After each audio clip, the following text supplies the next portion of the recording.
Hello and welcome, poets and pancakes. Now I know it for a fact that कई लोगों को ये particular chapter काफी complex लगता है, which is why I already did an introduction video to this particular chapter so that you get an idea about what this seemingly vague chapter is all about. It is set in Chennai, which was called Madras at that point in time. It's written by a person called Ashok Mitran. I've explained all this in the introduction video, so I wouldn't kind of waste time going through it. It is set in the Gemini Studios, and I've told you all the interesting stories about Gemini Studios and what it is now. Please look in at the introduction video because it gives you an overview of what this chapter is all about. Okay, so let's get started straight away into this chapter with the text. Pancake was the brand name of the makeup material that Gemini Studios bought in truckloads. So, even to this day, we actually say, oh, the hero is already ready with pancake. Pancake is almost like another name for makeup. कि makeup पहना है तो उसको pancake बोलते हैं filmy lingo में, filmy भाषा में. Normally, if someone comes to a party, you wouldn't say that he has come wearing pancake. No, it's used specifically in the film industry lingo, especially in South, even Bombay to a large extent, the Hindi film industry. So Pancake was the brand name. It was the brand name of that product which Gemini Studios had purchased in truckloads, means a lot, because they wanted to use it for all their actors and actresses. Greta Garbo, okay, who was a Swedish actress and very well-known actress who has the Guinness Book of World Records named her as the most beautiful woman who ever lived. Okay, so she was one of the famous actresses of her time. Miss Gohar must have used it. I don't know who is Miss Gohar. Vaijayanti Mala, another very well-known actress of from India, from South India, from Tamil Nadu, acted in several Hindi movies also, opposite the likes of Dilip Kumar and Raj Kapoor and Devanand. But Rati Agnihotri may not have even heard of it, and I think I have already said that in the introduction video, because Gemini Studios was abandoned in 1975 and Rati Agnihotri made her debut in films only in 1979. So Rati Agnihotri, that's the reason she would not have even heard of it. The makeup department of the Gemini Studios was in the upstairs of a building that was believed to have been Robert Clive's stables. Now, Robert Clive, you may have heard this name.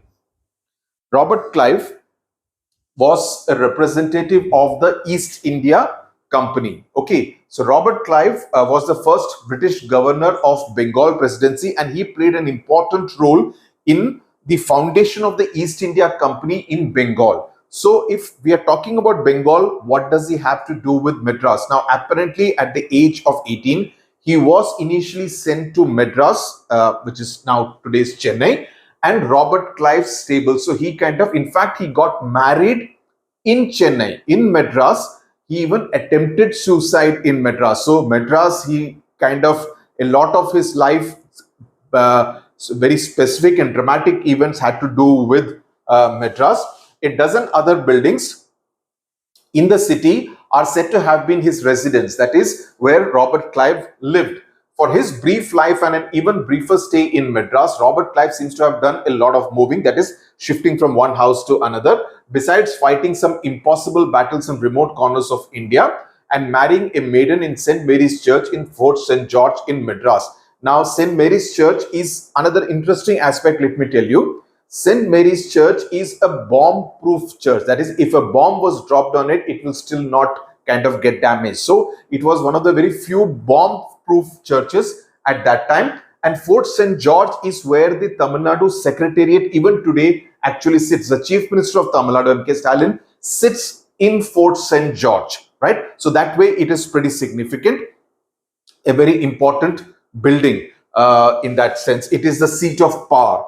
Okay, so see, the first half of the story kind of meanders a lot, telling you about the life in Gemini Studios, and that is how you need to look at this particular story कि ये उस समय की कहानी बता रहा है Gemini Studio, जो कि एक तरह का लैंडमार्क जगह था जहां पे बड़ी-बड़ी फिल्में बनती थी, राइट, और बड़े-बड़े कलाकार आकर एक्ट करते थे क्योंकि तब maximum shootings used to take place indoors. So the Gemini Studios in that sense was always buzzing with activity. So the pehla half of this particular chapter is all about telling you life as it was in the 1950s.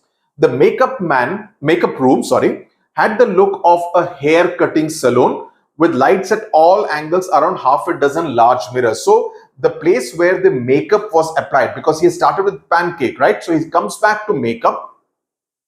So he says the makeup room looked like a barber shop, where hair is cut, and you had lights coming in from different angles, and you had several large mirrors fitted. They were all incandescent lights. Now, incandescent is giving out light by being heated to a very high temperature. So what would happen as a result is that there would be a lot of heat generated in that small makeup room.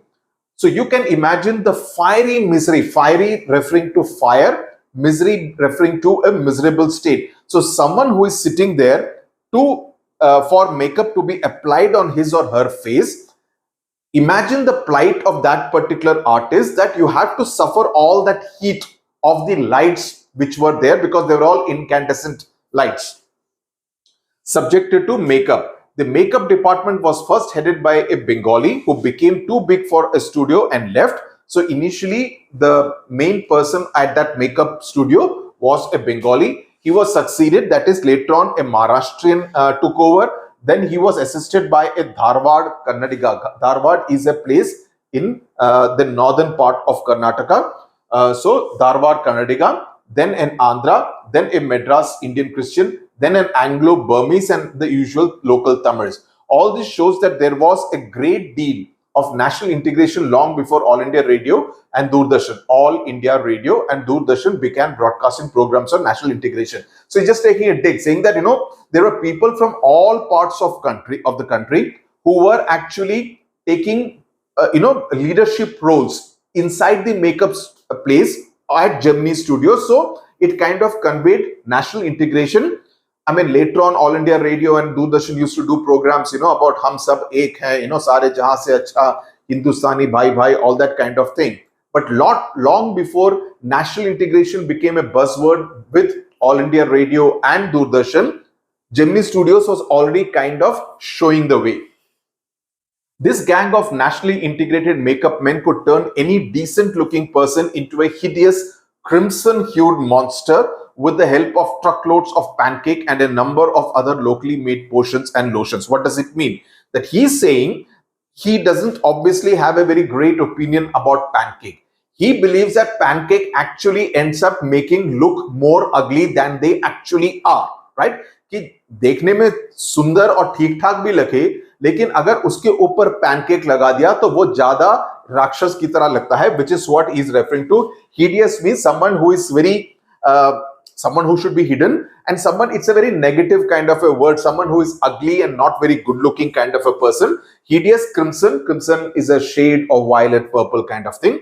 Crimson hued monster, calling him a monster. So any decent looking person जो ठीक ठाक लगता था वो राक्षस की तरह लगता था after being applied with pancake, truckloads of pancakes. So you see, again and again, the moment you use truckload doesn't mean that it comes in a truck, but basically to convey that you are being applied lot of that pancake makeup and a number of other locally made potions, यानी कि जो mixture होता था जो locally वहां पर मद्रास में बनता था, and different kind of lotions.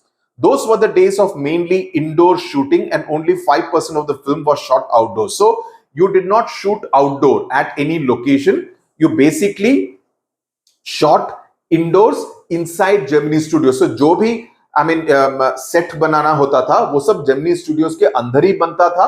उसके अंदर ही सारी की सारी shooting होती थी. कोई भी location create करना होता था, a place, a hotel in, let's say, at a hill station like, let's say, Ooty or Nilgiris, right? So you would kind of create that kind of an atmosphere with backdrops, etc., instead of actually traveling to Ooty to shoot. So 95% of the film was shot inside Gemini Studios, which is a sprawling complex,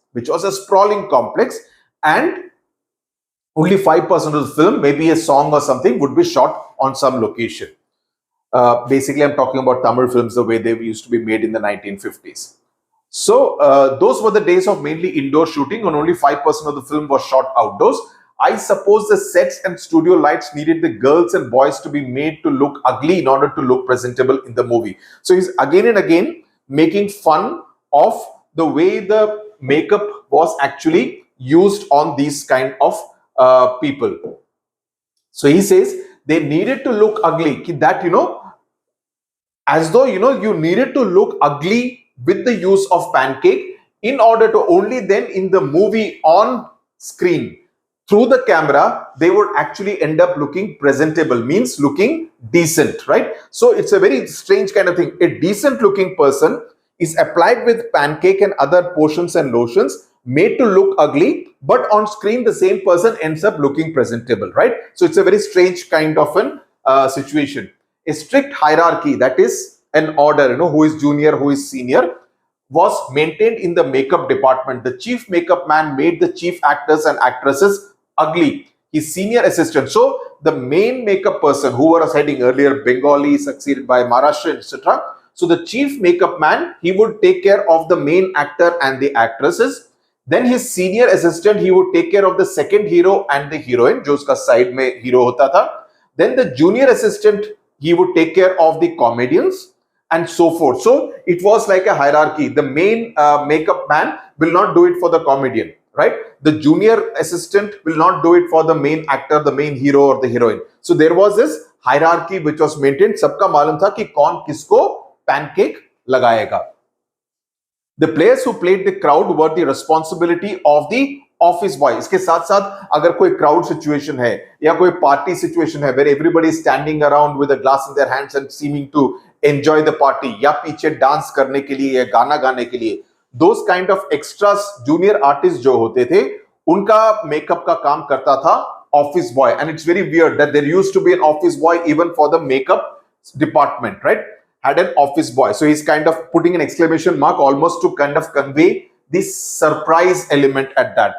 On the days when there was a crowd shooting, जब crowd का shoot होना था, you could see him mixing his paint in a giant vessel.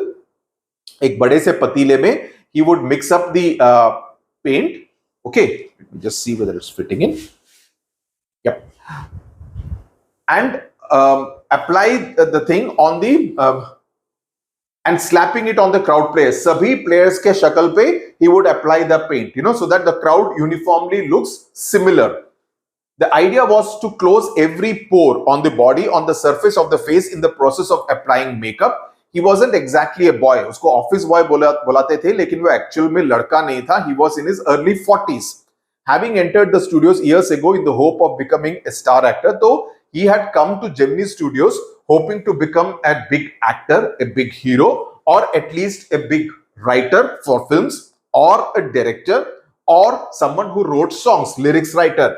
He was a bit of a poet. So he was also a poet. So Poets and Pancakes, जो title आता है, it's also because of the number of poets who are mentioned in this entire chapter. That's how the title comes from. Poets and Pancake. Pancake is the reference to what I'm telling you about the makeup. Poets is the number of poets who are mentioned in this particular chapter. In those days, I worked in a cubicle. Now he's talking about himself. Ashok Mitran is talking about himself while he was working. In those days, I worked in a cubicle. Cubicle is a small room, two whole sides of which were French windows. Like, French windows are like, I'm sure you would have seen it. French windows are something like, large kind of windows.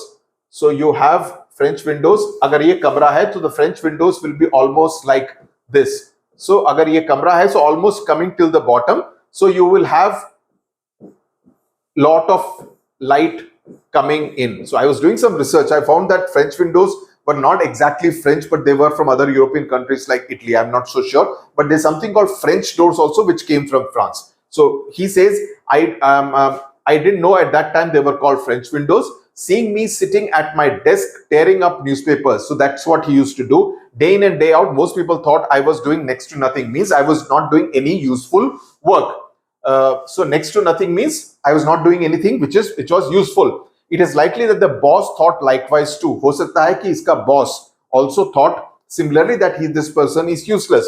So anyone who felt I should be given some occupation would barge into my cubicle and deliver an extended lecture. So सबको लगता था कि ये बेकार बैठा रहता है, तो किसी को भी कुछ करना होता था तो वो आके यहाँ पर उसको लेक्चर करता था, thinking that this fellow has a lot of free time he can actually listen to whatever I have to say.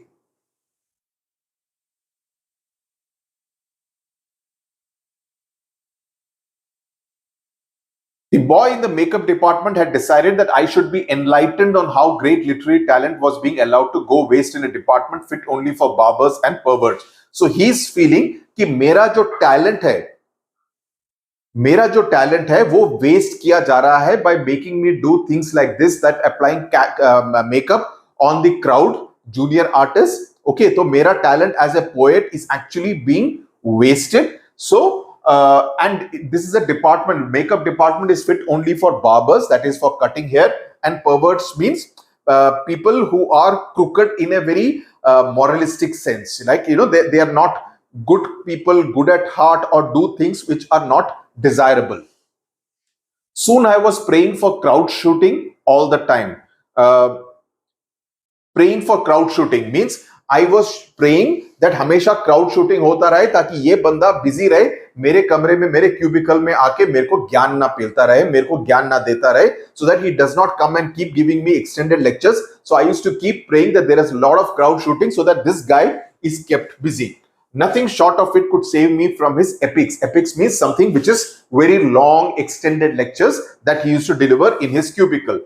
In all instances of frustration, you will always find the anger directed towards a single person, openly or covertly. And this man of the makeup department was convinced that all his woes, ignominy and neglect were due to Kothamangalam Subbu. Now, what does this particular line, longish line, actually mean? Now, woes matlab parishani, ignominy matlab someone who is not getting a name, not getting any kind of recognition, so he is kind of neglected. So he feels that jo sara gussa tha, that was directed at one particular person. Ek bande par pura gussa nikalo taki it is more focused, usko villain of the piece bana do, that he is the villain, he is the reason why I am being neglected, he is the reason why I am not getting any recognition. So this particular office boy used to feel that all his frustration, all his neglect is due to this particular person called Kothamangalam Subbu. He's a real character, mind you. These are not made up names. Kothamangalam Subbu actually existed. He worked at Gemini Studios as the number 2 person. And there is a lot about him. And generally in the past year question papers, questions have been asked about Subbu in particular. I've written some of the answers. Now, Subbu was the number 2, that is after the owner at Gemini Studios. He couldn't have had a more encouraging opening in films than our grown-up makeup boy had. On the contrary, he must have had to face more uncertain and difficult times. So he's saying that he must have faced even more difficult times than this makeup man. The reason being, because when he began his career, there were no firmly established film producing companies or studios. So at that time, there was no Gemini Studios when Kothamangalam Subbu started his career, right? So he must have actually struggled even more than this makeup man who is now in his 40s. Even in the matter of education, especially formal education, Subbu could not have had an appreciable lead over our boy. So even in terms of education, aisa nahi hai that he had a huge advantage over this makeup boy. But by virtue of being born a Brahmin, a virtue indeed. But he was born a Brahmin, and he says, that's a virtue indeed, almost being a little sarcastic that, it is a virtue being born a Brahmin. He must have had exposure to more affluent situations. So because he was born a Brahmin, so it is possible that he must have had exposure, means he must have been able to kind of, get some kind of exposure to more affluent. Affluent means more rich situations and people, that is, where he could actually make some kind of money and gain recognition. He had the ability to look cheerful at all times, even after having had a hand in a flop film. This is an important aspect because you have in previous year question papers, you have got questions about his characteristics, about what kind of a personality was Subbu. So one aspect was that he looked hasmukh, cheerful, happy, even if one of the films in which he played a role means he kind of was in charge of as one of the main guys at the studios, flop. Even when a film flopped, he had the ability to look cheerful. Okay. He always had work for somebody. He could never do things on his own. but his sense of loyalty made him identify himself with his principle completely and turn his entire creativity to his principles advantage. So he says that he's someone who always be able to kind of take out some work for someone कि कि okay तुम्हारे लिए मैं थोड़ा काम ढूंढ देता हूं. He could never do things on his own, but his sense of loyalty made him identify himself with his principle completely and turn his entire creativity to his principle's advantage. That is, whoever was in charge, he would ensure that he would be of some use to that particular person and ensure that uska kuch fayda ho. He was tailor made for films. Films and Subbu were like made for each other. Here was a man who could be inspired when commanded. कि अगर उसको कुछ order दो कि ये काम करना है, so actually he would feel very inspired and do things with a lot of interest. The rat fights the tigress underwater and look at this ridiculous things, but ऐसे काफी फिल्में भी उस समय पर बनती थी. And kills her, but takes pity on the cubs and tends them lovingly. I don't know how to do the scene, the producer would say, and Subbu would come out with 4 ways of the rat pouring affection on its victims' offspring. Okay, just look at the ridiculousness of the scene, but उस scene को भी काफी seriously they would look at creatively इसको कैसे करना है. Filmmaking must have been and was so easy with a man like Subbu around, and if ever there was a man who gave direction and definition to Gemini Studios during its golden years, it was Subbu. तो Subbu का Gemini Studios की success story में काफी बड़ा हाथ था, even if it sounds ridiculous, but उस समय पर ही was able to come up with different solutions etcetera at the moment right then. Okay, Subbu had a separate identity as a poet. So the first poet is the makeup man that we spoke about. Now the second poet is Kothamangalam Subbu himself, and though he was certainly capable of more complex and higher forms, he deliberately chose to address his poetry to the masses. So he says that he believes that he is actually a more capable kind of person जो कि अच्छी चीजें, अच्छा literature लिख सकता था, अच्छा साहित्य लिख सकता था. He was capable of writing better quality literature, but he focused on writing poetry for the masses. When you say for the masses, it means that you are kind of keeping it at a slightly low level. It's like the lowest common denominator, ताकि सभी लोगों को समझ में आ जाए, irrespective of their educational qualifications. His success in films overshadowed and dwarfed his literary achievements. यानी कि dwarf मतलब उसको कम कर देती थी. That is, he was in terms of literature a good guy. A good guy means someone who was quite capable and a very qualified person.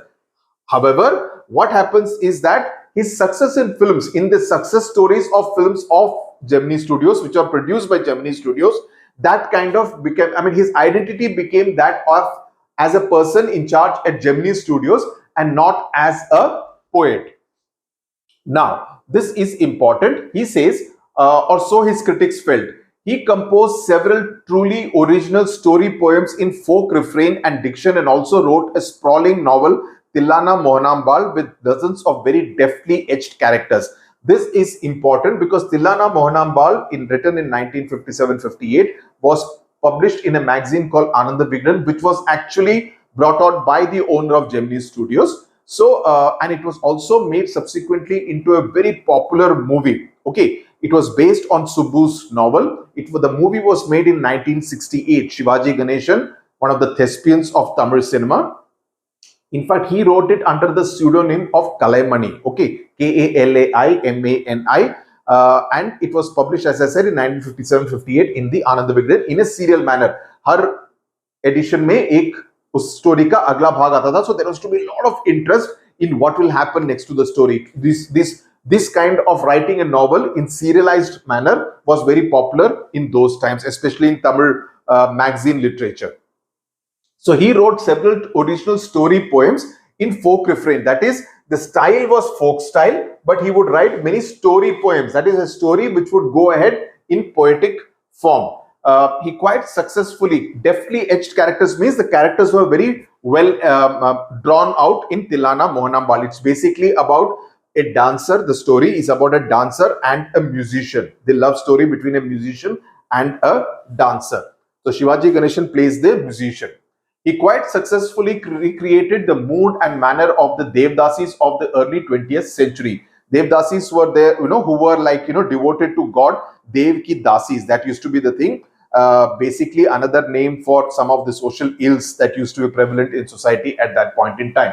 He was an amazing actor. So Kothamangalam Subbu, apart from being a manager in number 2, apart from being a poet, apart from being a creative person who would be able to give ideas immediately, he was also an amazing actor. So you look at different aspects of Subbu's personality which have been brought out. He never aspired to the lead roles, okay, but it's not as though he wanted to act himself in as a major hero. But whatever subsidiary role, that is minor role, he played in any of the films, he performed better than the supposed main player. So in that sense, as an actor, he was considered very good.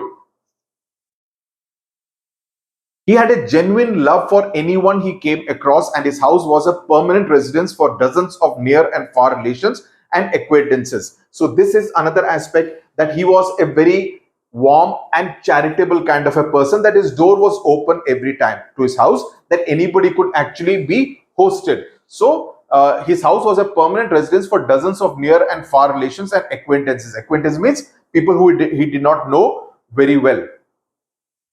It seemed against Subbu's nature to be even conscious that he was feeding and supporting so many of them. Such a charitable and improvident man. Improvident means someone who is a spendthrift, and yet he had enemies, and yet there were people who did not particularly like him. So that is something which is a little bit of a contradiction according to the writer. Was it because he seemed so close and intimate with the boss? Because when someone is very close to the main guy, to the owner, to the boss, the others start feeling insecure and they start plotting against that person. That's how politics happens, that in office politics they start kind of making group, because these guys are insecure, because in सबका common क्या है कि इनको वो मौका नहीं मिल रहा है, तो जिसको मौका मिल रहा है, the crab mentality, उसको नीचे लाने की कोशिश करो, उसके against start plotting. You basically start kind of spreading rumors about him, basically start talking ill of that number 2. Or was this his general demeanor, यानी कि उसका हाव भाव, that resembled a sycophant? Sycophant means chaplus. Or did they feel that the way he behaved looked like that of a chaplus, कि वो अपने boss की बहुत buttering करता था, इसी वजह से he was the number 2 at Gemini Studios? Or his readiness to say nice things about everything? Or was it because he generally had nice things to say about everything and everybody? In any case, there was this man in the makeup department who would wish the direst things for Subbu. But the makeup department, the man who considered Subbu as the person responsible for his inability to rise up the ladder in Gemini Studios, he used to consider the worst things. Direst means the worst possible things, some things which is not charitable for Subbu.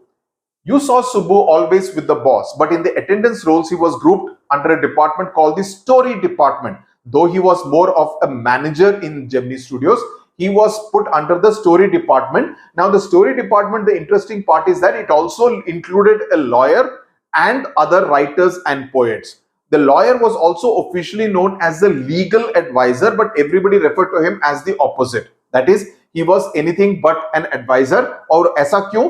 Because और यहाँ पर एक कहानी बताता है, एक anecdote, घटना जो हुई उसके बारे में the narrator tells us. An extremely talented actress who was also extremely temperamental, यानी कि उसको गुस्सा काफी आता था, once blew over on the sets, यानी कि उसको sets पे काफी गुस्सा आया, काफी चिल्लाई. While everyone stood stunned, the lawyer quietly switched on the recording equipment. यानी कि जो भी वो चिल्ला रही थी, जो भी वो कह रही थी, उसको रिकॉर्ड करने के लिए उसने रिकॉर्डिंग बटन दबा दिया. Okay. When the actress paused for breath, यानी कि चिल्लाते वक्त थोड़ी सांस लेने के लिए, when she stopped, the lawyer said to her, 1 minute please, and played back the recording. There was nothing incriminating or unmentionably foul about the actress's tirade against the producer. जो actress ने tirade मतलब जो गुस्से में जो भी कहा था producer के खिलाफ, उसमें ऐसा कुछ गलत नहीं कहा था या ऐसे कोई गाली गलोच वाली बात नहीं की थी.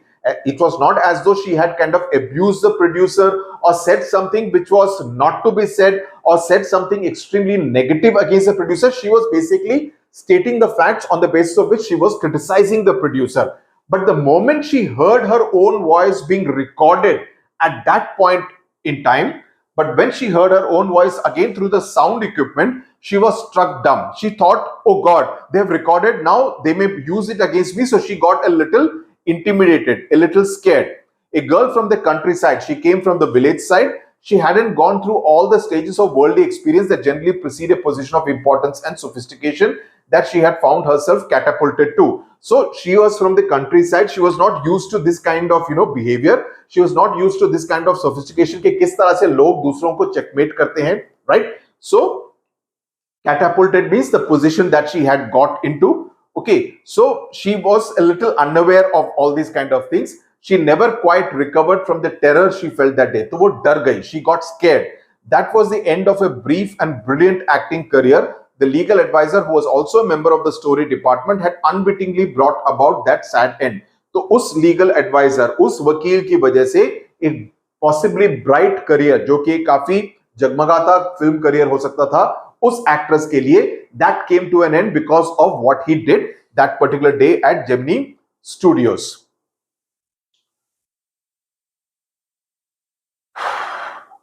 While every other member of the department wore a kind of uniform, khadi dhoti, with a slightly oversized and clumsily tailored white khadi shirt, that used to be the uniform which everybody in that department wore. The legal advisor wore pants and a tie and sometimes a coat, the जो वकील पहनते हैं, a coat that looked like a coat of mail, जैसे postal department में रहते हैं. Often he looked alone and helpless, a man of cold logic in a world crowd of dreamers. यानी कि जो लेखक होते हैं, they are essentially सपनों के सौदागर, right? They are dreamers, they are creative people, they think of stories of things which are not imaginable, they think of those kind of things. But this guy was based, wakalat law is about facts, it's about the rules, right? So that is cold logic. What is logical is the rule, and he would say everything according to what are the rules. Rule number 1, rule number 2, rule number 3. But people who are writers, they're dreamers. They kind of imagine situations and write according to that. So in that sense, he's very different from the rest of the crowd.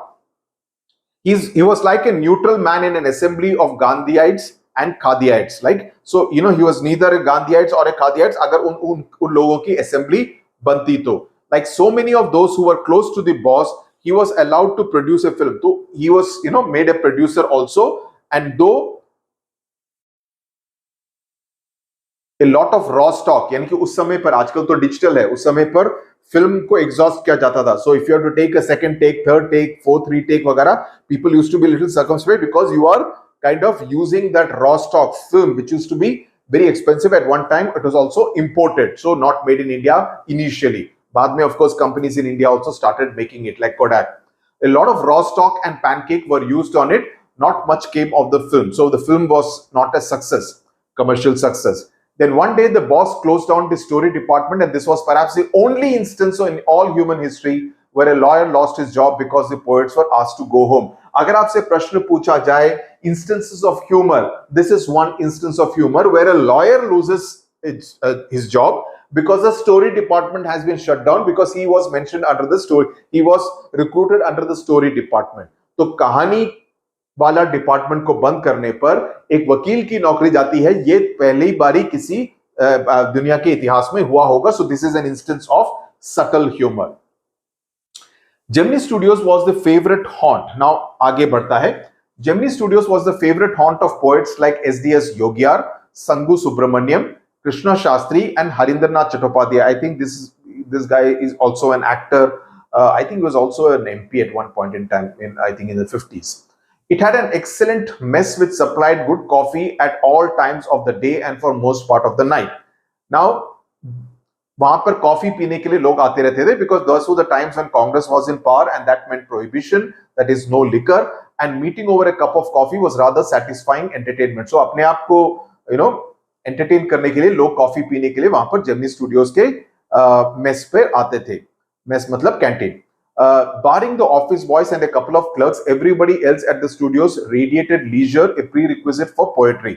यानी कि अगर कविता लिखनी हो, if you are a poet, you also must have a very relaxed kind of an attitude and demeanor, personality. कि आराम से बैठे हैं, कविता के बारे में सोच रहे हैं, कॉफी पी रहे हैं, कोई जल्दबाजी नहीं है, there is no other work to do. we are poets, we are dreamers, so you kind of exude that kind of a personality.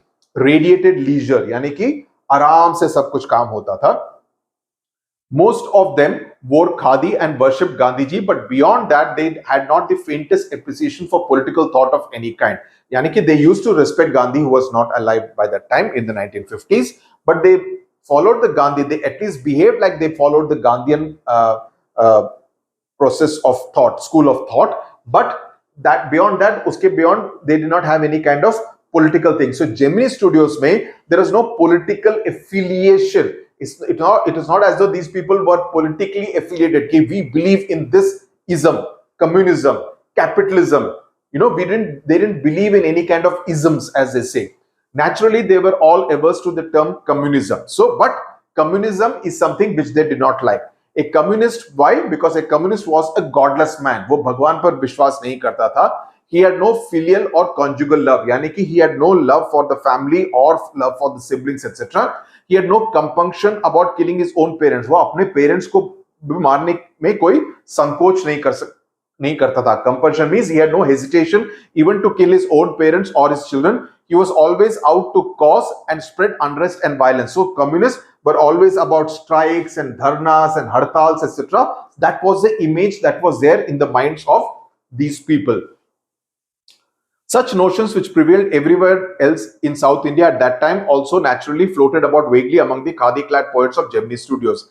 Evidence of it was soon forthcoming. So while they were not politically aligned, but communism is something which they were not particularly fond of. That is something which is made very clear in this part of the paragraph. Now from here we can see this is like इसके बाद it is like the second part of the story. Okay, यहाँ तक पूरा एक तरह से आपको Gemini Studios के पूरे atmosphere के बारे में बता दिया. Now he will talk about two particular visitors who came, instances of people who came from outside to Gemini Studios, and the reason why he has written this particular story. When Frank Buchmann's moral rearmament army, some 200 strong, visited Madras sometime in 1952, they could not have found a warmer host in India than the Gemini Studios. So the MRA, Moral Rearmament Army, about 200 people, they came to India and they were hosted by Gemini Studios. Someone called the group an international circus. They weren't very good on the trapeze, and their acquaintance with animals was only at the dinner table, yani ki to eat mutton, eat non-veg. But they presented two plays. Lekin they were not very good as a trapeze artist, but they presented two plays in a most professional manners. In दोनों plays के नाम याद रखिए. The पहला one is Jotham Valley. The second one is The Forgotten Factor. They ran several shows in Madras, and many people, Gemini family of 600, that is all the people who were there employed at Gemini Studios, some 600 log. So this figure also you should remember that 600 people were employed at Gemini Studios. That's why it's being referred to as a family in that sense. They saw the play over and over again. The message of the plays were usually plain and simple. So it was not as though it was very deep and intellectual. Very simple kind of homilies, means basic facts being spoken about. But the sets of that play and the costumes used by the actors were first class. They were first rate. Madras and Tamil drama community, because in Chennai, in Tamil Nadu, the theatre culture is very strong. There have been some excellent plays and drama productions which have been successful over the years, right? So the theatre scene in Tamil Nadu, in Chennai in particular, is extremely popular and strong. Many of the popular actors actually came from stage. They were terribly impressed. So they thought that these two plays were very well produced by this MRA. And for some years, almost all Tamil plays had a scene of sunrise and sunset in the manner of Jotham Valley with a bare stage. So what they did was, in terms of sunrise, sunset, the same kind of things Tamil plays also started doing for many years after that. It was some years later that I learned that the MRA was a kind of counter movement to international communism. So MRA was anti-communism. Okay, तो ये उसको writer को बाद में पता चलता है. And the big bosses of Madras, like Mr. Vasan, who was the owner of Gemini Studios, simply played into their hands. And he believes that Gemini Studios' big boss, Vasan, did not know about this MRA ka background, that they were anti-communist and they had played into their hands was, they kind of hosted them, gave them the platform, gave them the stage, gave them the opportunity to present themselves without knowing this particular background. तो एक तरह से उनके झांसे में आ गए. I am not sure, however, that this was indeed the case, for the unchangeable aspects of these big bosses and their enterprises remained the same, MRA or no MRA, international communism or no international communism. But he believes कि ये, I'm not sure if that's the case, because ये जो business वाले होते हैं, they don't believe in any isms or any kind of organization. Unka business is what their dharma is. That's what they always do. The staff of Gemini Studios had a nice time hosting 200 people of all hues and sizes. All hues means all shapes and sizes, all colors, of at least 20 nationalities. They came from 20 different countries. These 200 people of MRA actually came from 20 different countries. It was such a change from the usual collection of crowd players waiting to be stabbed with thick layers of makeup by the office boy in the makeup department. Otherwise, crowd में सब एक जैसे होते हैं, सबको एक ही makeup होता था. Whereas this seemed different because they came from 20 different countries and there were 200 different actors. So it was more heterogeneous instead of the homogeneity that the crowd kind of conveyed. A few months later, the telephone lines of the big bosses of Madras burst, and once again we at Gemini Studios cleared a whole shooting stage to welcome another visitor. Now you are having another visitor. All they said was that he was a poet from England. So yet another poet. The only poets from England was the simple Gemini staff knew or heard of were Wordsworth, William Wordsworth, or Tennyson, Lord Tennyson. The more literate one knew of John Keats, or Shelley, or Lord Byron, or one or two might have faintly come to know of someone by the name of T.S. Eliot. Who was the poet visiting the Gemini Studios now? None of them knew. Then they said that he's not actually a poet, he's an editor. That is why the boss is giving him a big reception, because he's coming from a newspaper. He's the editor of a newspaper, so therefore he's more powerful, with more clout, because he's a well-known journalist. So he's having more clout, so that's why the boss is giving him a big reception. Vasan was also the editor of the popular Tamil weekly Ananda Vigdan. What I said, Tilana Mohanambal was serialized in Ananda Vigdan, a very popular Tamil magazine. He wasn't the editor of any of the known names of British publications in Madras, that is those known at Gemini Studios. Since the top men of the Hindu were taking the initiative, the Hindu newspaper, which is there published since 1838, if I'm not mistaken, they were the ones who were taking the initiative to get this editor from abroad. So they thought that he would be some kind of a big shot. Since the top men of the Hindu were taking the initiative, the surmise means conclusion was, or what they thought was, that the poet was the editor of a daily, but not from the Manchester Guardian or the London Times. That was all that even the most well-informed among us knew. So they knew the names of only these two newspapers. At last, around 4 in the afternoon, the poet or the editor arrived. They were not sure. They were told he's a poet, but since the Hindu was arranging for his arrival, they thought that he must be an editor. He was a tall man, very English, very serious, and of course very unknown to all of us. Battling with half a dozen pedestal fans, the fans jo ek stand pe rehte hain, on the shooting stage in order to keep the place cool, because Madras, as you know, is a very hot and humid place. The boss read out a long speech. It was obvious that he too knew precious little about the poet. Even Vasan did not know much about that particular gentleman. The speech was all in the, every time he's writing poet or the editor, because he's very unsure. The speech was all in the most general terms, but here and there it was peppered with words like freedom and democracy. So in दोनों words का इस्तेमाल वासन की speech में था. Then the poet spoke. He couldn't have addressed a more dazed and silent audience. Now when the poet spoke, because he spoke with an English accent, which people in Madras at Gemini Studios were completely unaware of, so they looked dazed, कि अचंभे में है कि कुछ समझ में नहीं आ रहा है क्या बोल रहा है, right? And therefore they were very silent. No one knew what he was talking about, and his accent defeated any attempt to understand what he was saying. Even if they tried to understand, his accent was such that they found it very difficult to understand. It was not an Indian accent, it was a British accent, and they found it very difficult to understand what he was actually saying. The whole thing lasted about an hour, then the poet left and we all dispersed in utter bafflement, complete amazement, confusion. What are we doing? Hum kya kar rahe the? What is an English poet doing in a film studio which makes Tamil films for the simplest sort of people? Jo, Tamil Nadu ke people are there, simple folks उनके लिए जो Tamil films बनाती है, वहां पर Gemini studios में एक अंग्रेज पोएट कर क्या रहा था. People whose lives at least afforded them the possibility of cultivating a taste for English poetry. Is it to kind of make them appreciate English poetry? The poet looked pretty baffled too, for he too must have felt the sheer incongruity, yani ki the sheer, there is a complete mismatch, incongruity of his talk about the thrills and travails of an English poet. वो अपने English poet होने के एक thrill के बारे में या उसकी दिक्कतों के बारे में, प्रॉब्लम्स के बारे में, that's what he was talking about to an audience which did not connect with it at all. So you understand the complete disconnect between the audience and the person who was speaking. His visit remained an unexplained mystery. So if you get a question about why was his visit an unexplained mystery, you need to explain all this, the circumstances in which he was brought into Gemini Studios and the impact he had on the audience at Gemini Studios.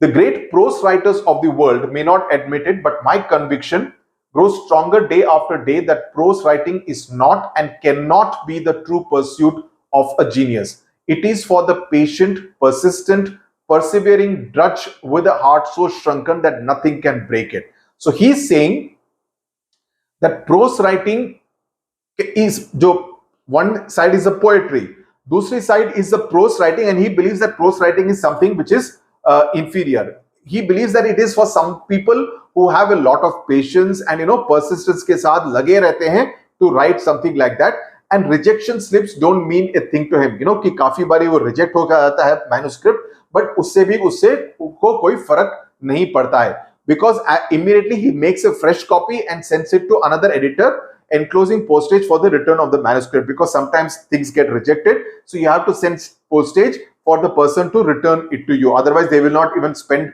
that extra money to send it back to you, because they will not spend on the postage.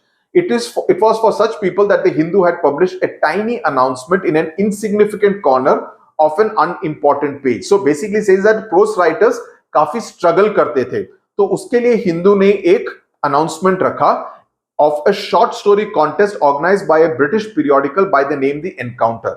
तो Encounter नामक एक British periodical, यानी कि जो weekly या fortnightly में कभी publish होता था, उस Encounter में एक short story contest के बारे में हिंदू में एक ad आया. Of course, the Encounter wasn't a known commodity. किसी को भी इस Encounter periodical के बारे में मालूम नहीं था, at least among the people at Gemini Studios, the people who were poets, etc. I wanted to get an idea about the periodical before I spent a considerable sum in postage sending a manuscript. तो manuscript भेजने से पहले, because he was also a writer, he wanted to be sure about कि ये Encounter भला है क्या. In those days, the British Council Library had an entrance with long-winded signboards and notices to make you feel you were sneaking into a forbidden area. So it was kind of more welcoming. The British Council, maybe आजकल ऐसा नहीं है.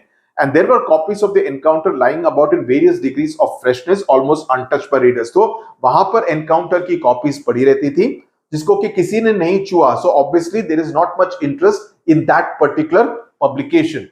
When I read the editor's name, I heard a bell ringing in my shrunken heart. It was the poet who had visited the Gemini Studios. So जो बंदा आया था वो इसका editor था. I felt like I had found a long lost brother, and I sang as I sealed the envelope and wrote out his address. I felt that he too would be singing the same song at the same time. Long lost brothers of Indian films discover each other by singing the same song in the first reel and in the final reel of the film. Stephen Spender, Stephen, that was his name. तो उस बंदे का नाम अभी बताता है कि उस बंदे का नाम था Stephen Spender. So he was indeed the editor of a news periodical called The Encounter. Okay, so he feels like, and he's making fun, उस समय पर जो फिल्में बनती थी, शुरू में गाना गाते थे and last में गाना गाते थे, बिछड़े हुए भाई मिलते थे, so he's almost making fun of the way the films were made at that point in time, the kind of stories that they were made on. And years later, when I was out of Gemini Studios and had much time and not much money, anything at a reduced price attracted my attention. Okay, now he's talking about a little later when he's out of Gemini Studios. He's no longer working at Gemini Studios. On the footpath in front of the Madras Mount Road post office. Mount Road is one of the main roads in Chennai, in Madras, Mount Road.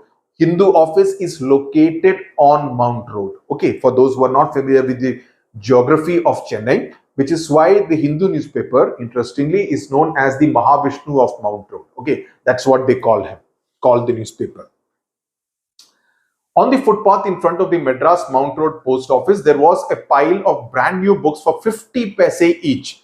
Actually, there were copies of the same book and elegant paperback of American origin.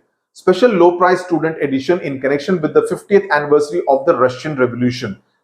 50th anniversary, so you're talking about 1967. 1917 में हुआ था, right? The October Russian Revolution. So you're talking of 50 years later means 1967. So 57 said this guy has gone to 67 and beyond. So I paid 50 paisa and picked up a copy of the book, The God That Failed. So that was the name of the book that was published on the 50th anniversary of the Russian Revolution. 6 eminent men of letters, that is eminent men of letters means men who are writers. Okay. In 6 separate essays, described their journeys into communism and their disillusioned return. So 6 ऐसे निबंध लिखे गए थे जिसमें कि communism के बारे में उनकी जो जानकारी थी, उनका एक्सपीरियंस था, उसके बारे में लिखा था और उसके डिसअपॉइंटमेंट के बारे में लिखा था. Okay, Andre Gide, Richard Wright, Ignazio Silone, Arthur Koestler, Louis Fischer and Stephen Spender. Stephen Spender exclamation mark. Suddenly the book assumed, और इन सभी के बारे में ये कौन कौन है, इन सब के बारे में लिखा है. They are all from different nationalities: English, French, American, Italian, Hungarian, and of course this guy is British again, right? So ये जो सारे हैं उनके बारे में आप जरा अपने बुक में पढ़ लीजिए. So he says it now. He understood. He got more interested in that. Stephen Spender, the poet who had visited Gemini Studios. In a moment, I felt a dark chamber of my mind. So suddenly he kind of, अभी उसको समझ में आया पूरा background. In a moment, I felt a dark chamber of my mind lit up by a hazy illumination. The reaction to Stephen Spender at Gemini Studios was no longer a mystery. The boss of the Gemini Studios may not have much to do with Spender's poetry, but not with his God That Failed, which means that Vasan was also anti-communism, which is why he would kind of encourage all the poets to hang around in Gemini Studios who were anti-communism. He invited Stephen Spender to come and address the people at Gemini Studios, even though they didn't understand anything, which is why he spoke about democracy, etc. in his opening speech, Vasan. Also, the MRA also was allowed to stage their plays at Gemini Studios, right? So now he understood Vasan's anti-communist kind of background and philosophy and ideology and thought process, and that's how he was able to kind of connect the dots. He was able to fill in the blanks which he did not understand when he was still working as the number 2 at Gemini Studios. So that is the story. You can read it about in 2 parts. The first part, which is talking about the atmosphere at Gemini Studios. The second part is all about the communism, the MRA and Stephen Spender. So if you break it up into 2 parts, you will be able to kind of understand it. Otherwise, the story can be a little daunting. समझ में आने में थोड़ा मुश्किल हो सकता है. But I hope I have been able to explain it well to you, made you feel interested. But when you are reading it, read it in those 2 parts. जहाँ MRA आता है वहां तक पहला पार्ट, MRA के आने के बाद स्टीफन स्पेंडर के बारे में दूसरे पार्ट में आप पढ़िए. Thank you very much. Read the notes. But you need to see this video. The video is very important, of course, and also read the question and answers which I have written. Thank you very much.